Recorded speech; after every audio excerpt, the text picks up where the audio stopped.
Ladies and gentlemen, little hearts എന്ന് പറയുന്ന ആ ഒരു സിനിമ കാണാൻ ഞാൻ എൻ്റെ സുഹൃത്തുമായിട്ടൊന്ന് പോയി ഗൈസ്. എൻ്റെ സുഹൃത്ത് guys, my beloved friend, first half തീർന്ന മുന്നേ അവൻ്റെ പിള്ളേരുമായിട്ട് പിടിച്ചു വലിച്ച് തിയേറ്ററിനോടൊക്കെ പുറത്തേക്ക് കൊണ്ടുപോയി. ഈ സിനിമ അത്ര ബോറൊന്നുമല്ല, പക്ഷേ എൻ്റെ ചങ്ങാതിക്ക് അത് ഇഷ്ടപ്പെട്ടില്ല. ഫസ്റ്റ് ഹാഫ് തീരുന്ന മുൻപ് തന്നെ കക്ഷി ഇങ്ങനെ ഇറങ്ങിപ്പോയി. And you know it's too early to judge a cinema. First ഹാഫിൻ്റെ പകുതിയോടുകൂടി തന്നെ ഒരു സിനിമ ജഡ്ജ് ചെയ്തിട്ട് ഇറങ്ങി പോകാനൊക്കെ പറയണം. ബിക്കോസ് അവൻ്റെ കുട്ടികൾ വാശി പിടിച്ച് കരയുന്നുണ്ടായിരുന്നു. Let's watch this movie, they are interested in watching, we want to watch it എന്നൊക്കെ പറയുന്നുണ്ടായിരുന്നു. ബട്ട് അവൻ സമ്മതിച്ചില്ല, അവൻ പിടിച്ച് വലിച്ച് കൊണ്ടുപോയി. എനിവേ ടിക്കറ്റിന് എന്തായാലും കാശ് കൊടുത്തു, ഞാൻ സിനിമ ഇരുന്ന് കണ്ടു. It was interesting. Like first ഹാഫിൻ്റെ ആ പകുതി വെച്ചിട്ടുണ്ടാവുന്ന ആ ട്വിസ്റ്റ് കണ്ടപ്പോൾ പിന്നെ എൻ്റെ ഉള്ളിലൊരു ക്യൂരിയോസിറ്റി വന്നു. ലൈക്ക് എങ്ങനെയാണ് ഈ പടം അവസാനിപ്പിക്കാൻ പോകുന്നത്, ഡയറക്ടർ ഈ കഥ എങ്ങനെയാണ് വൈൻഡപ്പ് ചെയ്ത് ഒരു ഹാപ്പി എൻഡിങ്ങിലേക്ക് എത്തിക്കാൻ പോകുന്നത് എന്നുള്ളൊരു ജിജ്ഞാസ എൻ്റെ ഉള്ളിലുണ്ടായിരുന്നു. I was hoping for like an unnatural twist. കാരണം ഈ സിനിമ കഥകളൊക്കെ മുൻപ് വന്ന് പോയിട്ടുണ്ട്. And they are also talking about a topic. നമ്മുടെ മമ്മൂട്ടി അഭിനയിച്ച ഒരു സിനിമ ഉണ്ട്, പേര് ബട്ട് എനിവേ ഹോമോസെക്ഷുവാലിറ്റി, അതാണ് സിനിമയുടെ ഒരു മെയിൻ കഥാതേന്തു എന്ന് പറയാൻ കഴിയില്ല. അങ്ങനെ മമ്മൂട്ടിയുടെ സിനിമ അതിനെക്കുറിച്ചിട്ടായിരുന്നു പരാമർശിച്ചിരുന്നത്. But since this cinema is also promoting, അല്ലെങ്കിൽ എതിർപ്പൊന്നും രേഖപ്പെടുത്താതെ ഹോമോസെക്ഷുവാലിറ്റിയെ എന്താ പറയുക, നമ്മുടെ സമൂഹത്തിലേക്ക് ഇങ്ങനെ രണ്ടും കൈ നീട്ടി സ്വീകരിക്കണമെന്ന രീതിയിലൊക്കെ ഒരു സോഷ്യൽ മെസ്സേജ് കൊടുത്ത സ്ഥിതിക്ക് GCC നമ്മുടെ വിദേശി ഗൾഫ് രാജ്യങ്ങൾ വേണ്ട പറയും, ഈ പടം ഞങ്ങളുടെ നാട്ടിൽ വേണ്ട എന്ന് പറഞ്ഞു.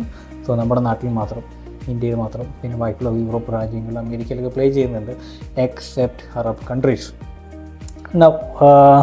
നമ്മുടെ നാട്ടിലും എതിർപ്പുകൾ വന്നിട്ടുണ്ടായിരുന്നു. ഇത് something like bishop Catholic association grouping എന്തൊക്കെയൊക്കെ ഉണ്ട്.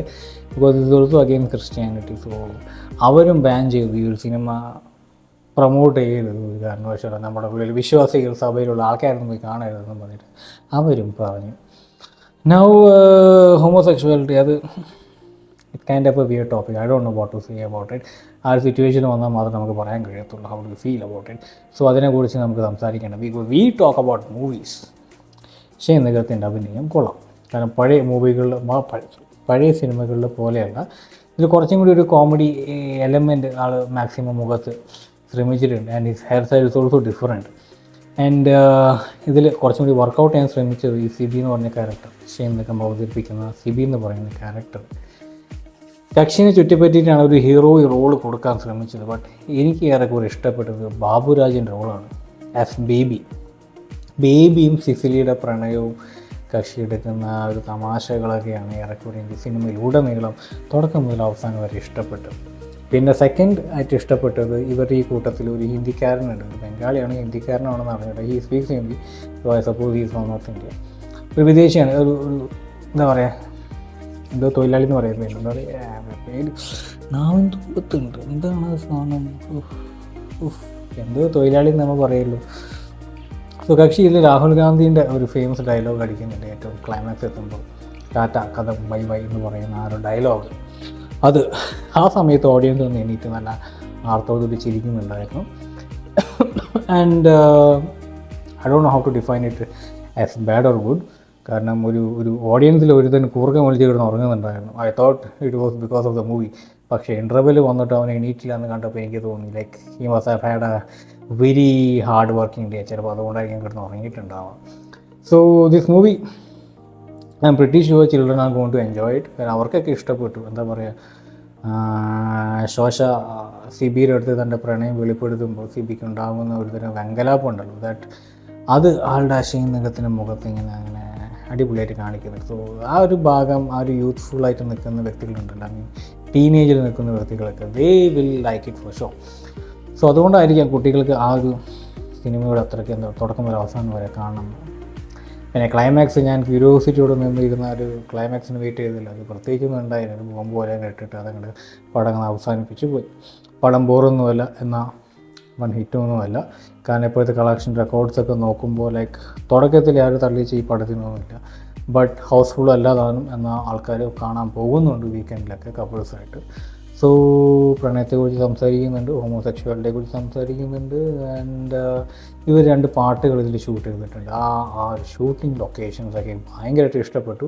ബിക്കോസ് അതിൽ ചില ഷോട്ട്സ് എല്ലാം ഡ്രോൺ ഷോട്ട്സാണ്. സോ ഇറ്റ് വാസ് ലൈക്ക് എന്താ പറയുക, നമ്മുടെ കേരളീയ രമണീയത ഹരിത ഭംഗിയൊക്കെ ഇങ്ങനെ എടുത്ത് കാണിക്കുന്നുണ്ടായിരുന്നു. സോ അതിലൊക്കെ ഇങ്ങനെ കണ്ണിങ്ങനെ മിഴിച്ചിരുന്ന് പോയി. സോ ഷോർട്സൊക്കെ നല്ല അടിപൊളിയായിട്ടുണ്ട്. സോ പടത്തിന് റേറ്റിംഗ് കൊടുക്കാൻ I'm not the biggest guy. ഞാൻ അത്ര വലിയ സിനിമ നിരൂപണമൊന്നുമല്ല ഗൈസ്, എൻ്റെ ഒപ്പീനിയൻ മാത്രം പറഞ്ഞേ ഉള്ളൂ. പടം കാണാം. യെസ്, മമ്മൂട്ടിയുടെ പടത്തിൻ്റെ പേര് കാതൽ ദ കോർ. അത് ഹോമോസെക്ഷുവാലിറ്റി കുറച്ചും കൂടി ഒന്ന് പ്രൊമോട്ട് ചെയ്യുക, അല്ലെങ്കിൽ അതാണ് അവരുടെ ടോപ്പിക് ആയിരുന്നെങ്കിൽ. ഈ സിനിമയുടെ ടോപ്പിക്ക് ഹോമോസെക്ഷുവാലിറ്റി അല്ല, പക്ഷേ തൻ്റെ കുടുംബത്തിലേക്ക് ആ ഒരു സാധനം വരുമ്പോൾ അതെങ്ങനെയാണ് കൈകാര്യം ചെയ്യേണ്ടത് എന്നത് ഈ സിനിമയെക്കുറിച്ച് സംസാരിക്കുന്നുണ്ട്. അതിൻ്റെ എതിരെ നിൽക്കാതെ let him live his life എന്ന രീതിയിലാണ് പടം പോർട്രേ ചെയ്യുന്നത്. സോ ഐ ഡോണ്ട് നോ, എല്ലാവർക്കും ദേഷ്യം വരുത്തുന്നില്ല. അതൊരു വല്ലാത്ത മുഷിഞ്ഞ ടോപ്പിക്കാണ് ഗൈസ്. അതിനെക്കുറിച്ച് പറഞ്ഞ് നമ്മൾ ചളാക്കണ്ട. സോ ഗൈസ്, അതൊക്കെ തന്നെ അടുത്ത പടവുമായിട്ട് റിവ്യൂവുമായിട്ട് ഞാൻ വരാം. And as usual stay tuned. And പ്രത്യേകിച്ചൊന്നുമില്ല. കാണാം അടുത്ത വീഡിയോയിൽ.